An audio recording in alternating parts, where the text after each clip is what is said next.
Kilala mo ba yung security guard na takot kayo nun sa school?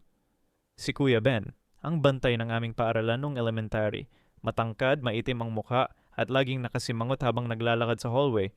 Kapag nakita niya kayong may dalang laruan, agad niyang kinukumpis ka. Late kayo? Sermon na walang hanggan ang maririnig nyo. Pero may mga bagay na hindi namin napapansin nun. Kapag may batang walang baon, bigla na lang may tinapay sa mesa nila. Yung mga laruan na kinumpis ka niya, bumabalik din naman sa locker ninyo pagkatapos ng klase. May sakit ka.